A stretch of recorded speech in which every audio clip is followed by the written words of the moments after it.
మీరు చెప్పినట్టే వాడు బాడీని మార్చరీలో పెట్టేశా.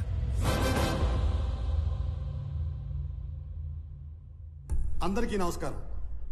శ్రీ నందగోపాల్ చక్రవర్తి మా అన్నయ్య పీపుల్ మార్ట్ కంపెనీ స్థాపించి వచ్చిన ఆదాయంలో 50% పైగా కార్పొరేట్ స్థాయిలో ఉచిత విద్య వైద్యం అందిస్తున్న సంగతి మీ అందరికీ తెలుసు. ఈ రోజు ఆయన సేవలను గుర్తించి భారత ప్రభుత్వం పద్మశ్రీతో గౌరవించినందుకు సంతోషిస్తున్నాను. ఆయన తమ్ముడినైనందుకు గర్వపడుతున్నాను. ఇప్పుడు అన్నయ్య మాట్లాడతారు. Good morning everybody. అందరిలాగే నేను ఒకప్పుడు నాకెందుకు సక్సెస్ రావటం లేదు అని, why am I not successful అని బాధపడిన వాణ్ణే. మరేం చేస్తే సక్సెస్ వచ్చిందో తెలుసా?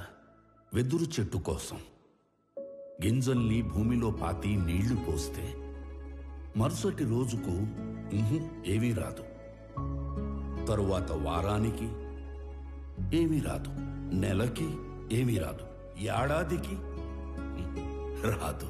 కానీ 3 ఏళ్ల తర్వాత మొలకొస్తుంది. ఆ తర్వాత అది ఎదగడం మనం అలా చూడాలి. ఆ 3 ఏళ్ళు లోపల అది ఏం చేస్తుందో తెలుసా? అది పైకి ఎంత ఎత్తు ఎదుగుతుందో అంత లోపలికి దాని వేరుల్ని దిప్పుతుంది. సక్సెస్ అయ్యాక మనం ఎంత ఎత్తు ఎదగాలి అనుకుంటామో అవ్వక ముందు అంత గ్రౌండ్ వర్క్ చేసుకుని ఉండాలి. ఆ గ్రౌండ్ వర్కే సక్సెస్ అవ్వడానికి రీజన్. Thank you. అందుకే నేను స్టెప్ బై స్టెప్ ఎదగడాన్నే నమ్ముతాను. నా పీపుల్ మార్ట్ కుటుంబ సభ్యులందరితో ఒక విషయం చెప్పాలి. పిలుపుకే కుటుంబ సభ్యులు అంటాను గాని నాకు నిజంగా మీ అందరినీ కుటుంబ సభ్యుల్ని చేసుకోవాలని ఉంది. కానీ ఎలాగో తెలీదు. నేను 2 నెలల్లో చనిపోతున్నాను. I'm suffering with neuro degenerative disease. Doctors maximum 2 నెలలని చెప్పారు. మన కుటుంబానికి పెద్దగా ఈ విషయం చెప్పడం నా బాధ్యత కదా.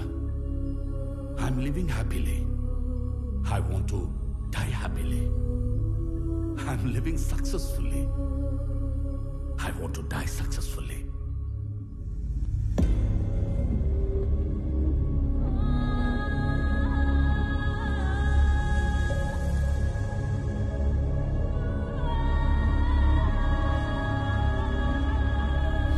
Sir, please, sir, please.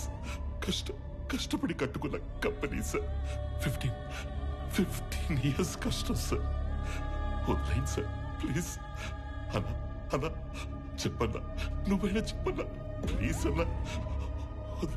వదిలేనా చెప్పన్నా. అలా ఎలా అడుక్కోమనిపిస్తుందిరా? కాపాడుకోలేని వాడు కింగ్ ఎలా అవుతాడు? Am I right?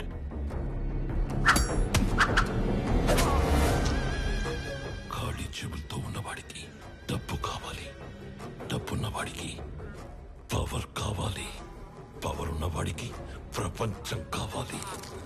ఎదిగిన కంపెనీ అంటే ఎదిగిన ఆడపిల్ల లాంటిది. ఆరేసు కూర్చుంటే ఇలాగే ఆక్రమించుకుంటాము.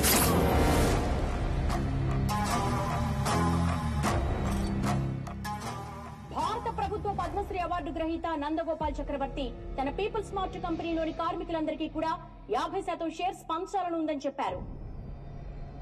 నా పీపుల్ మార్ట్ కుటుంబ సభ్యులందరికీ ఒక విషయం చెప్పాలి. 2 నెలల్లో షేర్స్ అన్ని కంపెనీలో పనిచేసే ప్రతి ఒక్కరికి సమానంగా పంచి మిమ్మల్ని అందరినీ నా కుటుంబ సభ్యులుగా చేసుకుంటాను. ఈసారి ఆక్రమించుకోవడానికి రాజ్యం కాదు, ఒక ఎంపైరే దొరికింది. అథర్వా, 2 నెలల్లో వస్తున్న నీ బర్త్డేకి ఏం గిఫ్ట్ ఇవ్వాలా అని చూశాను. Correct gift దొరికేసిందిరా.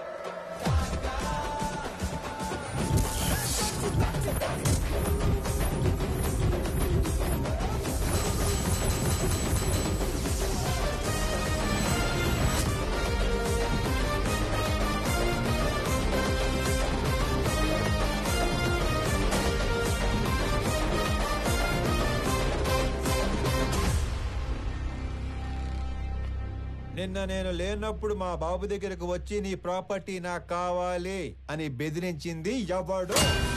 నేనే నేనే నేనే. నేనే కంగారు పడి కమిట్ అయిపోకుండా రోయ్. ఇప్పుడు నేను ఒక రౌండ్ వేసుకుంటాను, ఆ తర్వాత ఇదే ఫ్లోలో నేను కాదు నేను కాదు నేను కాదు అంటారు. కాబట్టి చెప్పేటప్పుడు ఒక్కసారి ఆలోచించి చెప్పండి, తర్వాత కొట్టేటప్పుడు నేను అస్సలు ఆలోచించను.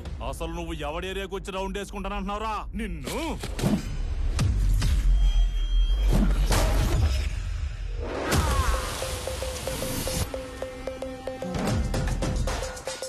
ఇంకా మాట్లాడుకుంటానే ఉన్నాం కదా, అప్పుడు ఎందుకు కొట్టావండి?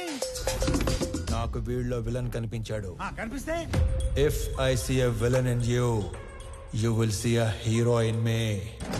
నీలో విలన్ నాకు కనిపిస్తే నాలో హీరోని కనిపిస్తాడు. సో నేను మాట్లాడేటప్పుడు నీలో విలన్ అస్సలు బయట రాకూడదమ్మా. అసలు నువ్వు ఇక్కడి నుంచి బయటకు వెళ్తేనే కదరా. ఇదిగో ఇలాగే విలన్ బయటకు వచ్చేస్తేనే.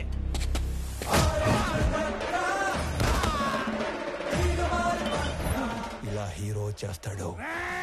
అదిగో నీలో కూడా విలన్ బయటకు వచ్చేసాడు.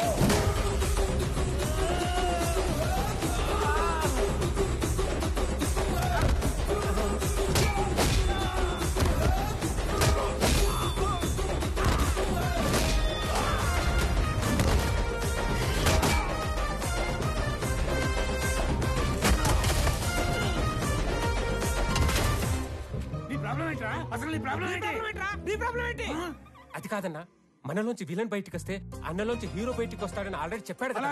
సైలెంట్ గా ఉండమంటావా? ఇదే ఈ కోపం తగ్గించుకొని సైలెంట్ గా మాట్లాడితే అన్న చాగంటి కొట్టేశ్వరలాగా చక్కగా సమాధానాలు చెప్తాడు. నీ ప్రాబ్లం ఏంటి తమ్ముడు? అమ్మ పళ్ళు తెమ్మంది. మరి ఫ్రూట్ షాప్ కి వెళ్ళాలి కదా.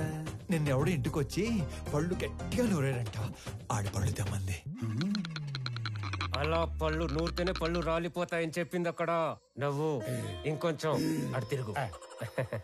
అసలు నీ సమస్య ఏంటి తమ్ముడు? నాకింకా పెళ్లి కాలేదు, ఇంట్లోనేమో సంబంధాలు చూస్తున్నారు. అందాక నేను పంపమంటావా? నీకు ఆ బిజినెస్ కూడా ఉందా? అసలు నన్నేమనుకుంటాడు వాడు? నన్నేమనుకుంటాను అసలు? హ్యాపీయా? సల్లారిందా? ఇలా దగ్గరుకున్నాడు నీడు. నా జీవితంలో ఇంత క్లారిటీ ఉన్న వ్యక్తిని నేను ఎప్పుడు చూడలేదు. నీకోసం అడగడం సరిగ్గా రాక అన్న మీద దగ్గర పెట్టుపో నపో. ఇంకొంచెం తమ్ముడు, నేను ఎవరినో బెదిరించానన్నావు. రోజు 10 మందిని బెదిరిస్తుంటాం, అందులో మీ నాన్న ఎవరు నాకు ఎలా తెలుస్తుంది నాన్న? ఒక్క సెకండ్.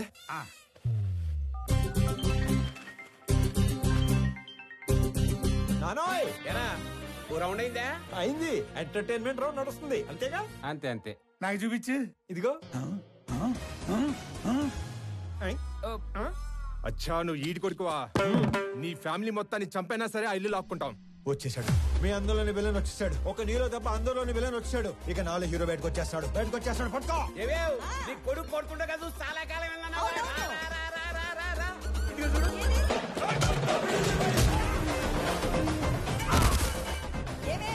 మీ అన్నయ్య కొట్టడం చూసి చాలా కాలం అయిందన్నావుగా.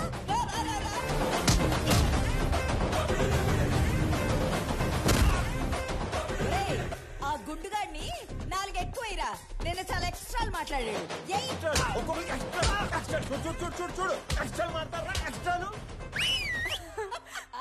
మీరు ఊరుకోండమ్మా.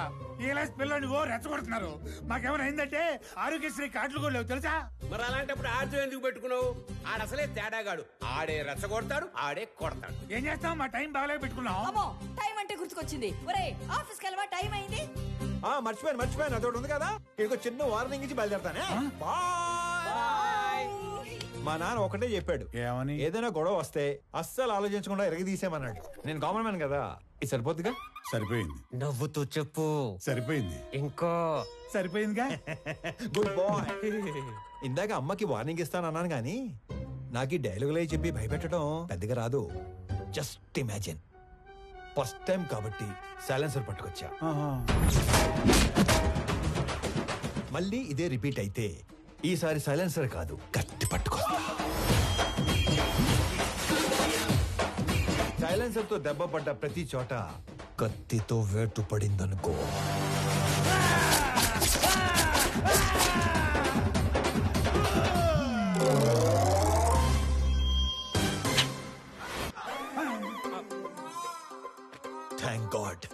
కత్తి పట్టుకు రాలేదు కాబట్టి నీ చేతులు ఇంకా నీతోనే ఉన్నాయి. ఇవి నీకే బాగున్నాయి. జాగ్రత్తగా పెట్టుకో. ఇలానా మరి? ఓకే అన్నా. ఏంటి ఏం లేదన్నా, వెళ్ళండి తొందరగా వెళ్ళమంటారా? వెళ్ళండి.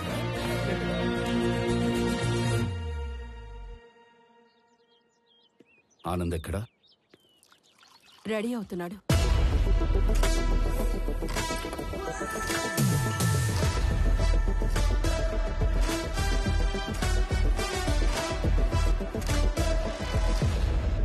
Sir, tablets. వైజాగ్లో ఏదో గొడవ అయిందట సార్. అది వైజాగ్లో ఏం జరిగింది?